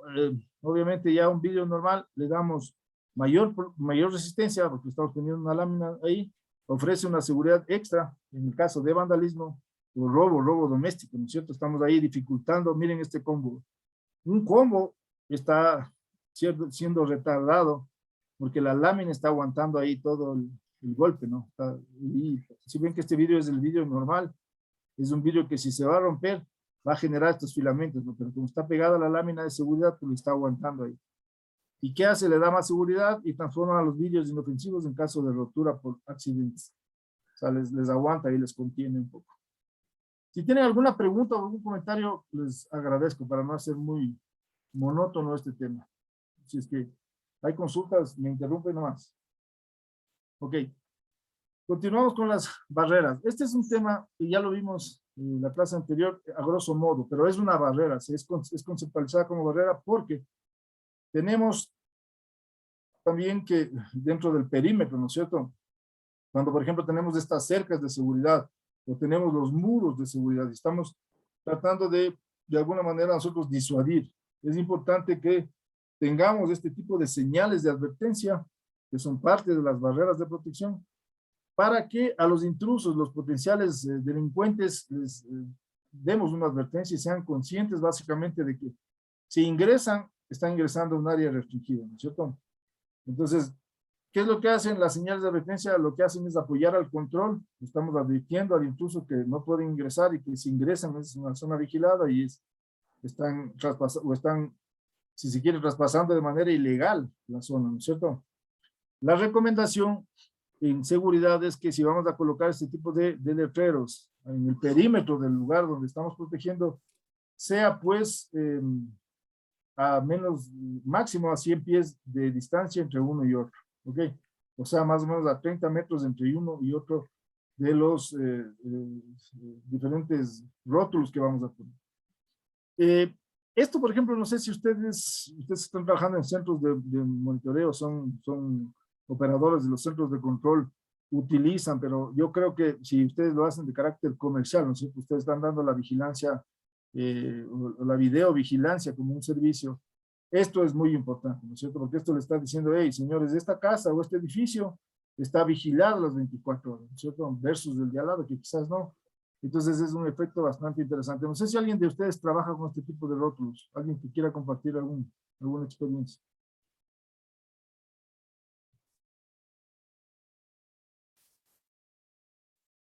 Nadie usa estos rótulos quizás en sus servicios o en los diferentes lugares donde están trabajando, como no creo. Bueno, a ver, alguien quiere hablar ahí, no sé si. Licenciado, en mi trabajo todavía no lo usamos eso. Sí tenemos sticker que avisan la zona restringida, digamos, ¿no? Acceso restringido, peligro eléctrico, pero lo que es este tipo de sticker todavía. Gracias, man. Muy gentil. Sí, yo les digo, es una recomendación. También está queriendo hablar Mauro Castillo, por favor. Y buenas tardes. Digamos, a mí me toca manejar una colonia, una zona residencial. Entonces, en las entradas nosotros tenemos estos rótulos o stickers donde la gente sabe que va a estar monitoreada, pues, que va a estar vigilada. Tenemos alrededor de 70 cámaras en todas las calles y normalmente lo que vemos aquí es situaciones que pasan a nivel de colonia, pues no es una información diferente la que obtenemos en relación a delincuencia, ¿o? A veces es más que todo situaciones domésticas. Pero sí, es bien importante el uso de rotulación en este caso. Ok, gracias, Mauro. Gracias. Edson, tenías que levantar la mano. Sí, buenas tardes, muchas gracias, licenciado. Nosotros también en la empresa donde yo trabajo utilizamos estos stickers que más que todo son de aspecto disuasivo, preventivo, ¿no? Para dar un aviso que de un determinado domicilio se está con seguridad, está monitoreada, ¿no? Y el impacto psicológico también es muy importante este tipo de stickers. Nosotros en la empresa donde yo trabajo sí lo manejamos, licenciado. Ya, gracias, Edson, gracias. Exactamente, esa es la idea de este tipo de rótulo. Como ustedes ven aquí, es ayudar a controlar, es decir, advertirle al ladrón que si ingresan van a hacer un ingreso ilegal. Y además de eso, ahorita, como digo, apoyándose un poco en la tecnología, al menos lo que se recomienda, yo he recomendado, de hecho hemos diseñado un par de este tipo de rótulos, donde ustedes les dicen, vea, esto está vigilado con cámaras 24 horas, entonces estamos advirtiendo al ladrón. Hay una estadística inclusive que dice que el 70% de los delincuentes evitan ser registrados en cámaras. Ojo, el 70% de la delincuencia evita ser registrado en las cámaras. Entonces, si ustedes tienen una dependencia, tienen ya una casa, un edificio, está vigilado por ustedes, está desde su centro de control, es importante que le adviertan al ladrón que ustedes están trabajando en eso, ¿no es cierto? ¿Eso qué va a evitar? Va a evitar un dolor de cabeza del potencial ladrón, es decir, hey, aquí tienen cámaras y están vigilando 24 horas y es la empresa X y Z, o sea, famosa, desconocida, entonces mejor Me voy nomás a otro edificio a robar. Ese es un poco el tema, ¿no es cierto? Porque estamos hablando de la delincuencia común, ¿no? De la delincuencia que se maneja por el tema oportunidad. O sea, si hay algo que, como les decía yo en la primera clase, si el edificio, la casa no tiene mucha protección, el ladrón va a querer robar. Pero si ve que ustedes tienen varios, están aplicando todo este tema del sistema de protección de activos, las barreras, la vigilancia, la detección, inclusive con este tipo de disuasión, pues ténganlo por seguro que van a evitarse muchos problemas solo con este tipo de estrategias. En todo caso, esto es, como les digo, para la parte perimetral. Pero también, miren, como ya lo dijo Mauro, me parece, en los ingresos, o sea, es decir, cuando ya van a ingresar, ¿no es cierto? Van a ingresar por la garita o por el cuarto de acceso o de control. Lo que vamos a hacer ahí es básicamente, si nosotros tenemos, como hablamos hace un rato, ¿no es cierto? La embajada americana, decimos, ya, ¿sabe qué? Vamos a pedirle que nos enseñe su identificación. O sabe que aquí tiene que registrarse. Entonces nosotros tenemos que advertirle, o si necesitamos que nos enseñen algún tipo de identificación. Esto normalmente suele ser más útil y más consumido. Por ejemplo, cuando ustedes van a entrar a una instalación de alta seguridad o una instalación petrolera o una instalación donde tienen que no solo enseñar su credencial, sino tal vez un carnet de vacunas, un carnet de inducción, demás. Entonces ahí se les advierte, ¿no es cierto? Mediante rótulos, por favor, tener a la mano Entonces ya estamos nosotros demostrando primero que estamos controlando y luego ganando tiempo para que la gente el rato que ingrese no esté buscando recién si trajo o no trajo o si es que se perdió y demás. Entonces, este tipo de rótulos que son importantes para anticipar el control deben ser legibles y deben estar, obviamente, ser legibles no menos de 50 pies. O sea, es decir, a 15 metros las personas ya deben estar observando el letrero, debe ser legible para decir, ah, chuta, tenía que traer el carnet de vacunas, me olvidé, me regreso. Entonces generamos un poco ser un poco más de eficiencia en el acceso hacia una instalación, ¿ok? Aquí, como les digo, debe informar las condiciones de entrada. Nosotros vamos a revisar solo personas y vehículos, o inclusive paquetes, vamos a revisar, tal vez vamos a revisar. Eso pasa, ¿no es cierto? Ojo, en las fábricas o en los lugares donde a veces entran personas o salen personas, hay que revisar inclusive sus mochilas, sus maletas, sus pertenencias y demás, ¿cierto? Si eso vamos a hacer mediante señalización, es recomendable hacerlo para que la gente ya sepa que nosotros estamos cumpliendo quizás, obviamente, una política, ¿no? Y bueno, en cuanto a las barreras de protección, miren, estas son las zonas claras. Esto es importante que ustedes tengan en cuenta. En este ejemplo les voy a decir, miren, esta es la malla perimetral, ¿no es cierto? O el cerco. Si la instalación, miren, de la malla perimetral hacia afuera, nada, ningún obstáculo tiene que haber a menos de 20 pies. O sea, por ejemplo, un árbol. Si hubiera un árbol, tendría que estar a 20 pies, quiere decir a 6 metros más o menos, ¿cierto? Porque ¿qué pasa? El árbol puede estar quizás a un par de metros y de ahí vienen las ramas, y si las ramas ya se cruzan por la cerca, de nada nos sirve un muro de 2, 3 metros si es que un árbol permite que subiéndose al árbol podamos vulnerar, ¿no es cierto? Por eso la razón de que haya por lo menos 20 pies debe estar libre aquí, una zona libre con el perímetro. Y adentro se recomienda que las instalaciones, o sea, cualquier edificación y demás, no sea por lo menos a 50 pies pegada a la malla. Eso es difícil en todos los lugares, ¿no? Pero esa es la recomendación. Y si es que no podemos evitar, y como ya hablamos, ¿no es cierto? El edificio mismo es parte de la cerca perimetral, o sea, es parte del perímetro, como les dije, ¿no es cierto? Todo lo que esté a 2 metros o menos tiene que estar protegido y también tener una guarda de seguridad a partir del segundo piso para evitar su acceso. Cuando no es factible, ¿no es cierto? Y digamos que es una instalación pequeña, no podemos tener 50 pies de distancia de aquí a acá o 15 metros, se recomienda elevar la altura de la barrera o incrementar las patrullas, ¿no? Si es un sitio bien protegido, pues tal vez mejorar la patrulla, tener un sistema de detección, puede ser interesante aquí. Estas son fotografías justamente para resumirles un poco lo que hemos hablado, ¿no es cierto? En cuanto a barreras y distancias. Miren, esta ya les enseñé, ¿no es cierto? Este cumple la norma exactamente. Tiene zonas claras, alrededor de esto, no, a menos de 20 pies no tiene ningún obstáculo.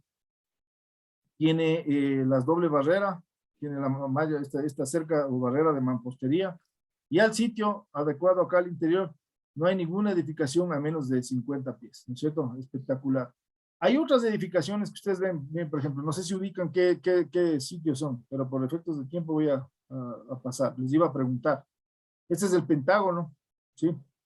No es que el Pentágono es la cerca directamente, no, y aquí, mire, para entrar acá tiene que haber pasado ya varios filtros, ¿no?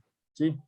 Y como yo les decía, se recomienda siempre que el parqueadero sea básicamente afuera, ¿no? No esté en el sitio, o sea, que haya parqueaderos para que la gente se parquee y solo ingrese la gente, básicamente, ¿no? Y dejen sus vehículos afuera. Son diseños de alguna manera especiales, ¿no? Pero imagínense, este realmente es un búnker, realmente el Pentágono. Esta es una de las embajadas estadounidenses en un país, justamente, miren, también cumplen la norma, ¿no? Tienen la barrera, tienen acá otra barrera, tienen las zonas aisladas, miren, menos de 15 metros. Aquí, este se pega acá, ¿no es cierto? Este es el acceso ya principal, ¿no es cierto? El que ingresan y obviamente tienen todas las normas que se ha estipulado. No sé si identifican esta edificación media nueva, para mí era también medio novedoso. ¿Alguien sabe qué es esto? Tal vez alguien alguna vez le chequeó esto. Esto es nada más y nada menos que el Apple Park. Es un edificio de Apple, o sea, de la marca Apple, ¿no?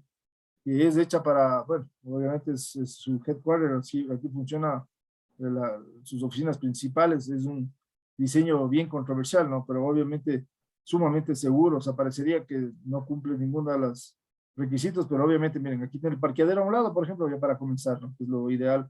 Y tienen solo acceso peatonal adentro de un parque con los nuevos conceptos, ¿no? De manejo de empresas, prácticamente es, o sea, no es casi una oficina, sino un centro de entretenimiento, ¿no? Para los empleados acá, pero con todas las normas de seguridad, ¿no? Con mucha tecnología, sobre todo, que como ustedes saben, y me han de dar la razón, la tecnología, como les dije yo en la primera clase, apalanca de manera espectacular a la seguridad física en general, ¿no? La tecnología, la seguridad electrónica, y sobre todo la tecnología en general les da mucha eficiencia y ahora mucho protagonismo a la seguridad.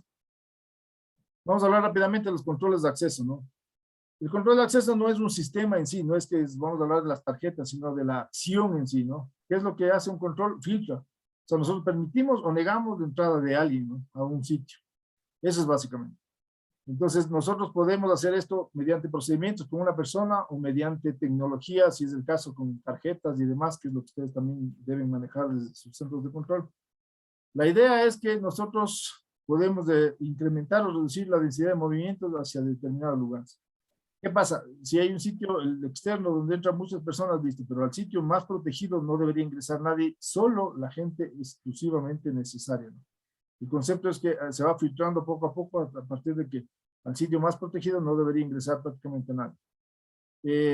Con esto, ¿qué hacemos? Esto es importantísimo porque de nada nos sirve tener los muros más grandes del mundo, las puertas más sólidas que podamos encontrar, la iluminación más adecuada, los guardias más preparados. Si no tenemos un buen control, un buen filtro, no sirve de nada. Entonces, aquí está justamente, ¿no? Nosotros logramos proteger a las personas y a la información y a todo lo que tenemos dentro de una empresa con un buen sistema de control de accesos, con buenos procedimientos de control. ¿Qué incluye esto? La identificación primero de los empleados, saber cuáles son los empleados, poder, el guardia o el vigilante, la persona que está encargada del acceso, tiene que discriminar fácilmente quién es un empleado y quién no. Pues al empleado tiene un tratamiento, digamos que diferente, más práctico quizás, y el visitante otro, ¿no es cierto? Entonces ya comienza con el registro, la confirmación de la visita, si es que le reciben adentro, si es que dan el ok. Muchas empresas tienen la buena práctica de que la persona que va a recibir la visita sale al sitio de control, a la garita, y le lleva al visitante. Otras personas simplemente confirman, le dan la tarjeta exclusiva para el área, o el edificio, o el piso, donde tiene que ir. O sea, se abren solo las puertas que él debe usar. Varias metodologías, ¿no es cierto?, en manejo de control. La idea es que nosotros logremos, mediante este acceso, dirigir los movimientos de los empleados y sobre todo de los visitantes. Para que un visitante diga, me voy a la dependencia X y total se ha ido a deambular por otros lados, ¿no es cierto? Eso no puede darse. De hecho, se maneja inclusive los gafetes con sistema de colores a veces, ¿no? Para saber que el color, qué sé yo, rojo es para el sitio de producción, el color café es para el área administrativa, el color amarillo es para quizás el área de médica y demás, ¿ok? Entonces, todo eso es lo que se puede controlar muy bien con sistemas de control, ¿no es cierto?, de acceso. También se habla de control de paquetes, que también vamos a hablar un poco, y el control de accesos también tiene que ver con el control de camiones, vehículos, ¿no? Que se va a ver. Miren, esto es lo que yo les decía hace un rato. Bueno, el sistema más práctico de identificación, hoy por hoy sigue siendo los gafetes, las tarjetas de identificación. Para esto es importante que los empleados también se identifiquen y anden con su tarjeta de identificación, sobre todo si la empresa es grande, es necesario para que el personal de seguridad sea mucho más eficiente, pues que los empleados anden con sus tarjetas.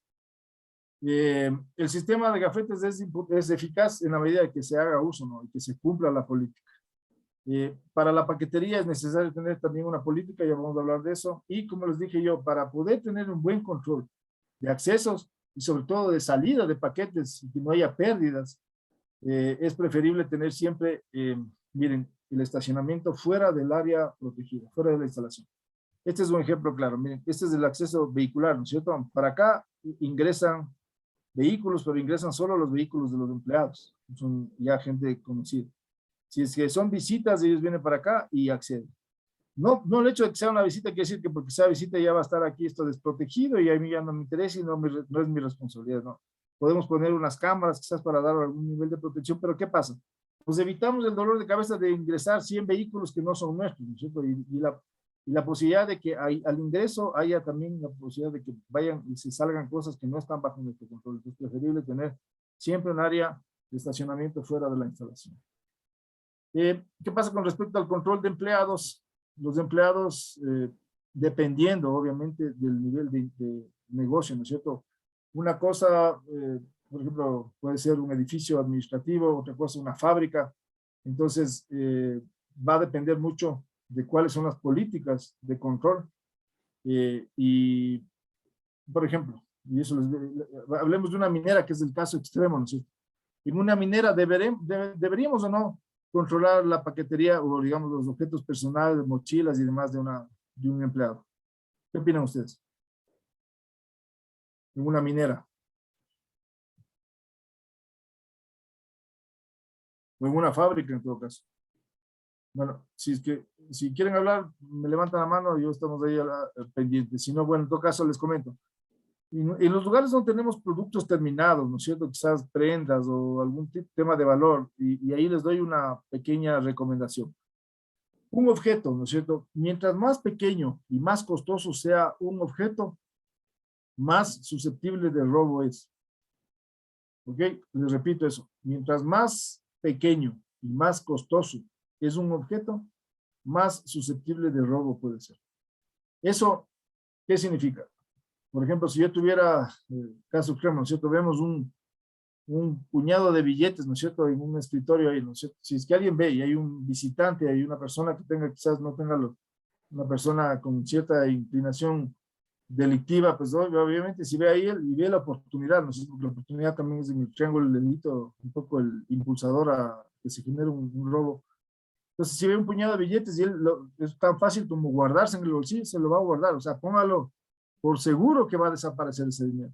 Si vemos un reloj, ¿no es cierto? Un reloj caro ahí, por ejemplo, puesto en un lado, o un celular inclusive. Esos son objetos que se pierden fácil porque son pequeños, son costosos y por ende, pues, susceptibles de robo. Entonces, si en una fábrica tenemos algún tipo de objetos que sean costosos, ¿no? Y eso les digo, en las mineras, ya cuando están en la etapa de producción y hay ciertos, obviamente, pedacitos, a veces piedras que tienen mucho contenido de oro, porque no es que el oro sale literal como le vemos en las fotos, ¿no? Sino que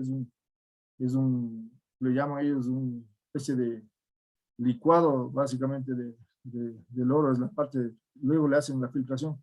Pero hay empleados que suelen tratar de llevarse, ¿no? Pedazos de estas piedras para luego ellos procesarlas también. Entonces, obviamente, y así, dependiendo, como les digo, del negocio, es quizás necesario que haya un registro físico de los empleados, a la salida. En ciertos edificios donde el nivel de seguridad es alto, por ejemplo, trabajamos en un edificio que tiene un par de embajadas, por ejemplo, ¿no? Entonces, ahí hay un nivel de control adecuado, como ustedes ven, con el arco de acero, ¿no? Entonces, los empleados pasan sus objetos metálicos, tal cual como hubiera un aeropuerto. Por un lado, por el control de rayos X, y ellos pasan un arco de acero. De igual manera, cuando salen, es básicamente el mismo tratamiento, al menos por el arco de acero. Eso es básicamente, ¿no? Eso depende, como les digo, de la empresa y de las políticas que existen. ¿Qué pasa con la población flotante? ¿No es cierto? ¿Cuál es la población flotante? Es la gente que no son empleados, ¿no es cierto? Pueden ser visitas en un centro comercial, por ejemplo, el caso extremo, ¿no es cierto? La mayoría de gente, el 95% es población flotante, gente que va a comprar, gente que va a estar ahí. Entonces, cada situación tiene un nivel de complejidad, ¿no? O sea, no por el hecho que sepamos de seguridad y tengamos los conceptos generales, somos expertos. Por ejemplo, la seguridad en un centro comercial es compleja. Nosotros ahí no podemos controlar a las visitas y le vea, señor, pase por el arco de acero, a ver, enséñeme todas sus prendas, porque no van a ir nunca, ¿no es cierto? No regresan nunca más al centro comercial. Pues va a depender del tipo de negocio. La idea es que tengamos nosotros un mínimo de protección. Por ejemplo, ahí funcionan mucho las cámaras, ¿no es cierto? Los vigilantes que están móviles para poder de alguna manera observar quizás actitudes no muy comunes que se dan sobre todo en los patios de comida, ¿no? Donde hay mucho robo quizás de carteras, de prendas y demás. Ahora, no solo ese es el delito, ¿no? Hay a veces gente que ya ingresa a los diferentes locales y ya no solo, ya se dan el lujo, eso pasaba en los locales fuera de los centros comerciales, pero ahora inclusive en los centros comerciales también van, por ejemplo, las típicas bandas, ¿no? Quizás a marearle a la vendedora mientras le atiende a uno, los otros se sacan las cosas, se sacan las prendas. Entonces, como les digo, esto va a depender mucho del tipo de negocio y básicamente las regulaciones que nosotros podamos poner a esto. Las visitas versus sitios controlados versus no, ¿no es cierto? Como les dije, en los sitios de alta seguridad nosotros debemos controlar. O sea, definitivamente tenemos que hacer ponemos el ejemplo de la embajada americana, ¿no es cierto? Ese es el estilo, ese es quizás el estándar más adecuado. Pero en cambio, en los sitios que son de servicios, no podemos darnos el lujo de demorarles, de restringirles, de ahí hay que buscar, como dije, otro tipo de soluciones. ¿Qué pasa con los paquetes? Los paquetes es una tarea realmente compleja, ¿no? El controlar esto es complicado y tiene que tener una política súper bien definida, detallada y sobre todo socializada, ¿no? Pues tiene que haber horarios de recepción de paquetes, obviamente también va a depender del negocio, ¿no es cierto? Porque una cosa es que vengan paquetes para una empresa, qué sé yo, una empresa de servicios o un banco, que una empresa de retail, ¿no es cierto? Que su core business, o sea, su negocio es justamente mover paquetería. Va a depender justamente de esto. Aquí lo importante es que la política es lo que va a marcar un poco la pauta, ¿no? De los paquetes. Ya, felizmente ya no se tiene. ¿Y por qué se controla paquetes? Antes se dio la modalidad, ¿no? De generar atentados a través de los paquetes. O sea, venían paquetes bomba, por ejemplo. Ya no se ve eso. Eso hace un par de décadas era común. Por eso se recomendaba inclusive que hay un lugar dentro del cuarto, o sea, del sitio donde se recomienda registrar los paquetes de un sitio aislado, ¿no? En caso de que haya un problema, pues puedan tener el protocolo adecuado. Ahora ya no es quizás esa la principal amenaza, quizás es preferible, como les digo, tener claras las políticas de la recepción de paquetes y de la entrega de los mismos, ¿no? Respecto al control vehicular, eso también va a depender mucho de la amenaza y de la política. O sea, si es que, por ejemplo, tenemos un sitio de alta seguridad, es indudable que los vehículos que van a ingresar a nuestra dependencia sean controlados, como ustedes ven, como en la fotografía, ¿no es cierto? Con este tipo de visores, que son básicamente unos bastones con espejos para poder ver debajo del vehículo. Esto va a depender también del filtro de seguridad, en función del tipo de vehículo y qué tareas cumplen. Por ejemplo, un sitio que requiere mucho el registro de vehículos y que quizás es un problema, al menos aquí en el Ecuador, es, por ejemplo, el acceso de vehículos de logística hacia las cárceles, por ejemplo, hacia los centros de detención. Indudablemente, no sé cuál es la realidad, y ustedes pueden compartir si gustan, pero acá tenemos el problema, es a veces medio, hasta parece que fuera un chiste, pero en las cárceles hemos encontrado explosivos, armamento bastante pesado, munición, granadas y demás. Y todo el mundo dice, ¿y cómo entran? ¿No es cierto? Si a las personas que ingresan a las visitas les revisan hasta las partes íntimas. O sea, es exagerado. El control tiene que ser así. Pero ¿por dónde entran? Justamente es por acá. Por los vehículos, lastimosamente, existen, se supone, ¿no? Las políticas, los procedimientos, quizás no existe la tecnología. Y por ahí es quizás una brecha, ¿no? Es un punto muerto en el que por ahí posiblemente, y de hecho, por ejemplo, las empresas o los vehículos que llevan la alimentación, el catering, los víveres, es muy seguro que por ahí se están metiendo. Entonces, dependiendo, como les digo, de la institución que estamos controlando, de la empresa, de la instalación, se necesita o no aplicar este tipo de controles de vehículos. ¿Alguien quería decir algo quizás? Bueno, vamos a pasar rápidamente a la iluminación de protección. Este es un tema bastante interesante e importante inclusive. ¿Cuál es la idea de la iluminación de protección? Tiene que ser, o sea, la idea es que cuando ya estemos en la noche, en horas de oscuridad, tengamos una protección similar a la que se mantiene en horas de luz. O sea, no vamos a tener una iluminación exageradamente alta, ¿no? Pero lo ideal sería que sea casi similar. ¿La importancia cuál es? En la noche nos sirve como un disuasivo, ¿no? Porque dicen, ve, acá estamos bien protegidos, estamos atentos, se puede ver desde lejos porque tenemos buena iluminación. Entonces ayuda a las fuerzas de seguridad a controlar en la noche, sobre todo. Sirve como un elemento esencial en el programa de seguridad. Lo que caracteriza a este tipo de sistema es que realmente es poco costosa, ¿no? Una vez que instalamos los postes, tenemos la iluminación, ya el cambio, por ejemplo, de las bombillas o de las diferentes iluminación que hayamos decidido poner, ya no es muy costoso realmente. Y si tenemos una buena iluminación, posiblemente hasta estamos optimizando puestos de guardia, ¿no? Para quizás logramos reducir algún tipo de factor humano ahí. Y lo que les digo es protección a las fuerzas de seguridad, reducir el elemento sorpresa. Eso es lo importante. Los principios, tenemos básicamente que la iluminación de protección, ¿para qué sirve y qué es lo que tiene que ayudar al vigilante? Es que el vigilante, la persona que esté hecho cargo de la ronda, quizás observe sin ser visto. O sea, que él pueda observar al exterior de la instalación sin ser mayormente visto. Ese es lo ideal, ¿no? Ese es el principio. Entonces, la iluminación debe consistir en ¿qué? En una luz adecuada, que sea uniforme, o sea, en todo el perímetro, nada sacamos iluminar una parte del perímetro mientras otra quizás esté en tinieblas. Las luces deben ser resplandecientes hacia afuera, ¿no? Hacia la parte del intruso. Y es preferible no tener mucha luz en la ruta, o sea, como les dije, ¿se acuerdan? En el perímetro hay una zona clara al interior, ¿no es cierto? Esa zona clara normalmente es utilizada para hacer la ronda, ¿no es cierto? En un sitio que estemos protegiendo. Entonces esa ronda, esa zona no debería ser muy iluminada, debería ser iluminada fuera del perímetro. ¿Ok? Hay varios sistemas de iluminación. Tenemos iluminación continua, que es la iluminación normal, la que es la iluminación que se usa toda la noche. Hay iluminación de reserva, que puede ser utilizada solo en sitios específicos y para temas específicos. Hay iluminación móvil, por ejemplo, cuando tenemos que hacer un trabajo en X lugar, ¿no es cierto? Eso se ve sobre todo en las vías a veces, ¿no? Se llevan las torres de iluminación con baterías autónomas, entonces esa es la iluminación móvil. O también la vemos inclusive en los vehículos de patrullaje, ¿no es cierto? A veces tienen sus faros móviles para poder de alguna manera ubicar la iluminación donde querramos cuando estamos haciendo el patrullaje. Y también tenemos la iluminación de emergencia, ¿no es cierto? Que por ejemplo cuando se va la luz en toda la instalación, hay estas iluminaciones, se han visto, ¿no es cierto? Que se utilizan las paredes y que se prenden automáticamente cuando se va la luz. Esas son las de emergencia. Esos son ejemplos, miren.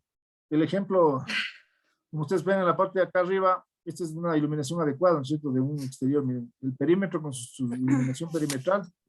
La ventaja ahora es que tenemos inclusive estas luces LED, ya vienen inclusive con cierto nivel de alimentación solar, entonces ya a veces no necesitan casi ni energía y se prenden ya con células, fotocélulas se prenden en la noche automáticamente. Entonces el costo, como les dije, el costo es casi básicamente la instalación nada más. Esa es la ventaja que existe ahora. Y hay algunos dispositivos bien interesantes que están saliendo. La idea es que exista esa iluminación como ustedes ven. Y miren la diferencia, ¿no? Como les dije, este es el ejemplo de la iluminación adecuada. Se puede ver, miren, de un extremo a otro. No necesitamos estar viendo. En contraste, miren esta otra foto, ¿no? Esta es una tiniebla, tenemos una luz. No se puede ver nada. Quizás detrás de la luz hay 10, 20 personas, no sabemos. Estarán queriendo robar, estarán robando. Desde acá nosotros no podemos ver. Ese es el concepto de la iluminación de seguridad. Esa es la gran diferencia, miren, entre una fotografía de una buena iluminación versus alguien que está en tinieblas, ¿no? ¿Cuáles son las condiciones de la luz protectiva? Tenemos que considerar siempre los temas de condición meteorológica. La neblina es un problema, quizás no solo para la iluminación en algo obviamente ayuda a la neblina, e inclusive para las cámaras también, para la vigilancia es un problema. Por eso ahora las cámaras ya vienen con ciertos niveles de detección, por ejemplo las cámaras termográficas, ¿no? Son interesantes, ya identifican calor y no solo el perfil, vienen a ser bien útiles en todo caso. También tenemos que considerar el tema de los voltajes, las fluctuaciones de energía. Hay ciertos sitios, sobre todo los rurales, ¿no? A veces que nos complican un poco. Habría que ver si esto necesita un backup o, como les dije yo, quizás la alimentación con paneles solares también es interesante. El registro de tiempo y vida útil de la lámpara. Ya vamos a ver un cuadro que les tengo acá que es bien interesante. Aquí, ojo, no solo es el tema del tiempo de vida, ¿no? O sea, nosotros podemos saber que tiene 10.000 horas, pero de repente tenemos que tener el registro adecuado para saber, ¿no? Ya proyectar cuándo se va a acabar, no esperar que se apague para cambiarle, porque a veces no tendremos repuestos, si tendremos, y puede ser un problema. Todas las áreas limitadas deben tener iluminación, como les dije yo, deben ser, lo ideal es tener luces tipo Fresnel, o sea, tipo faros, ¿no? Que sean direccionadas. Este es un tema que quizás no es que sea difícil, pero ¿cómo se mide la iluminación? En lúmenes.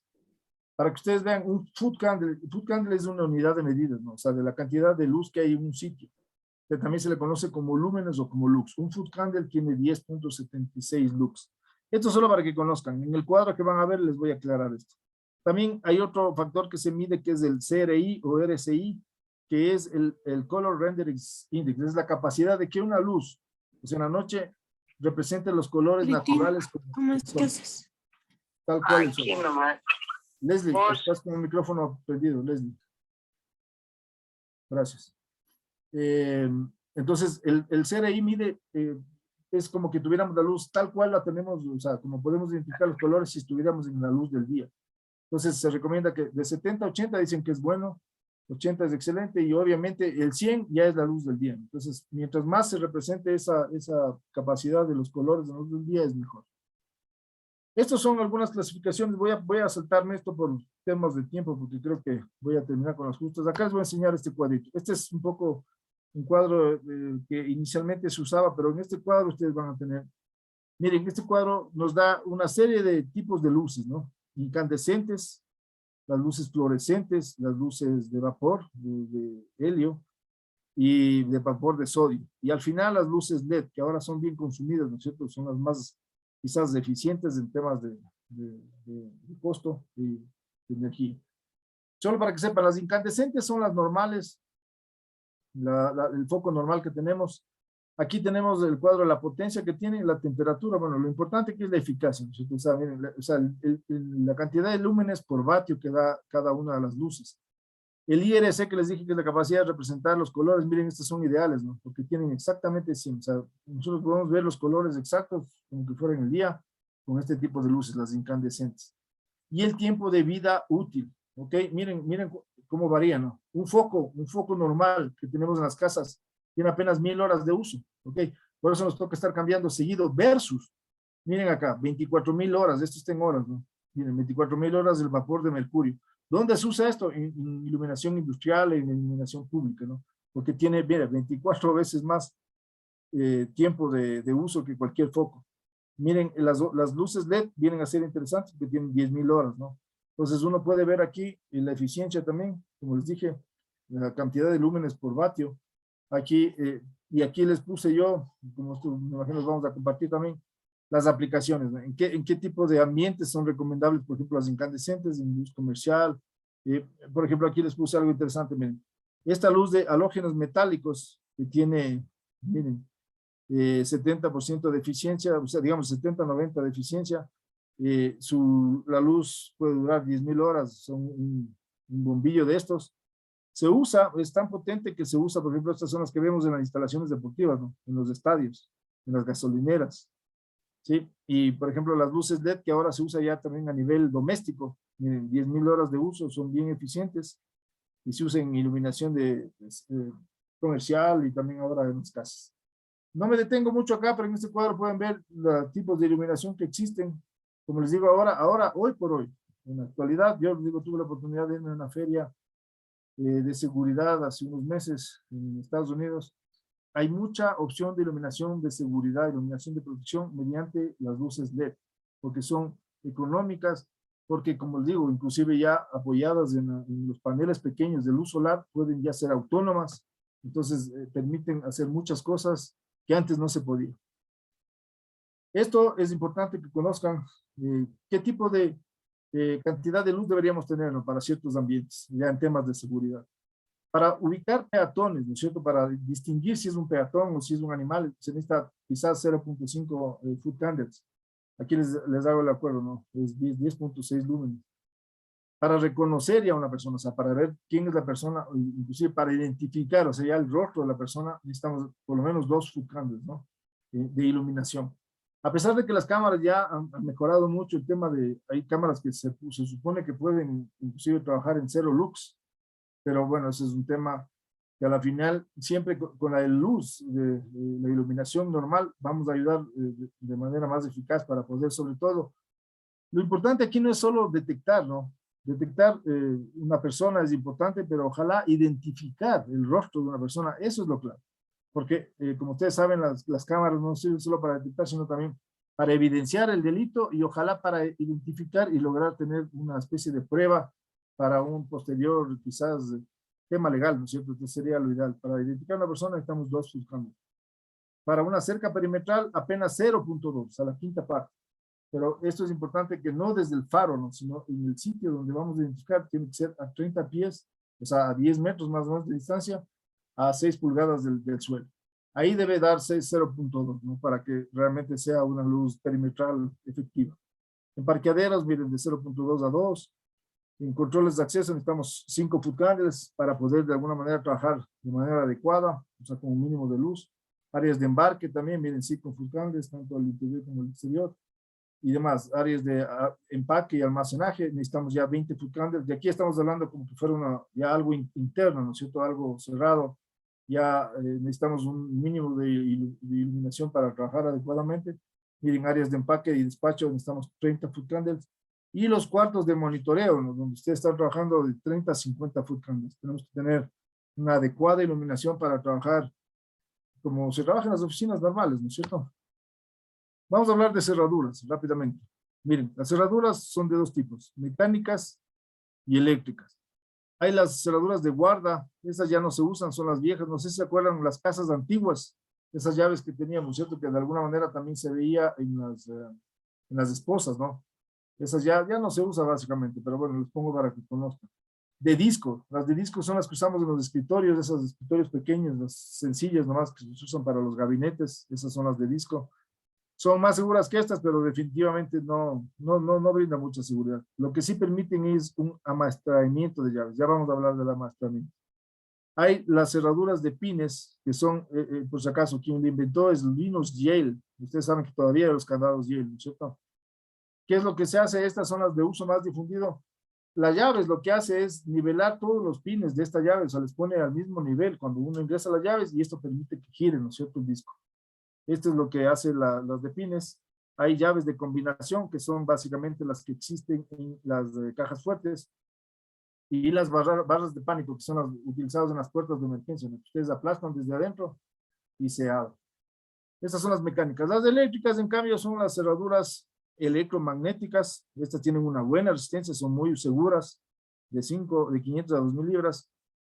Pueden ser utilizados básicamente de manera remota, es decir, esto sí ya permite que la tecnología inclusive pueda interactuar con este tipo de cerraduras. Son de bajo mantenimiento y son adecuadas. Aquí solo por curiosidad les quería comentar, hoy se usa ya también candados inteligentes, ¿no? Y tienen GPS, o sea, podemos saber dónde están. Eso se usa para, por ejemplo, para los containers. Funciona con baterías, pero son baterías de larga tiempo de vida. Tienen un diseño sólido.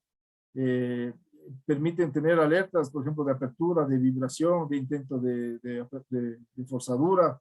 Entonces dan mucha fiabilidad, ¿no? Esa es la tecnología, la ventaja de tener ahora cómo tener este tipo de como les dije, de dispositivos.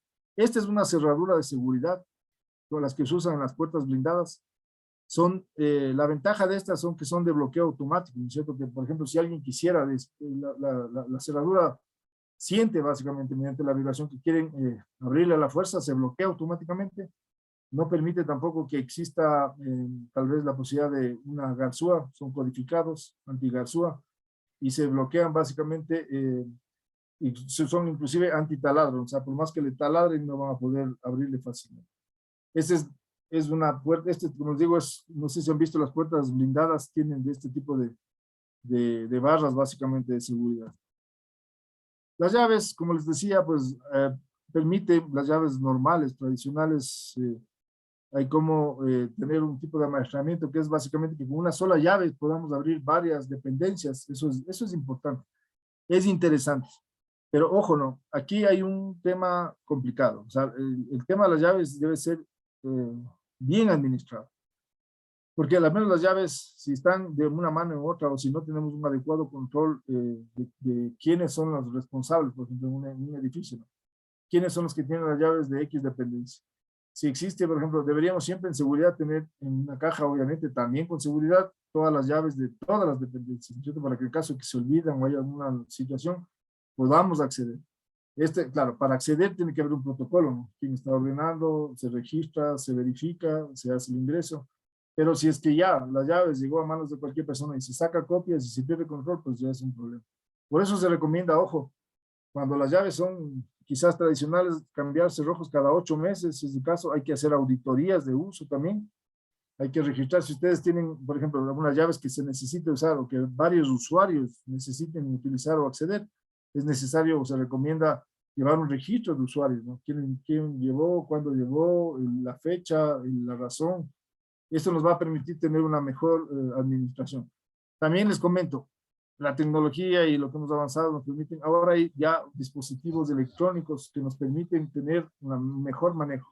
Inclusive, ya en ciertas dependencias ya no se usa llaves, se usa básicamente códigos de barra, ¿no es cierto?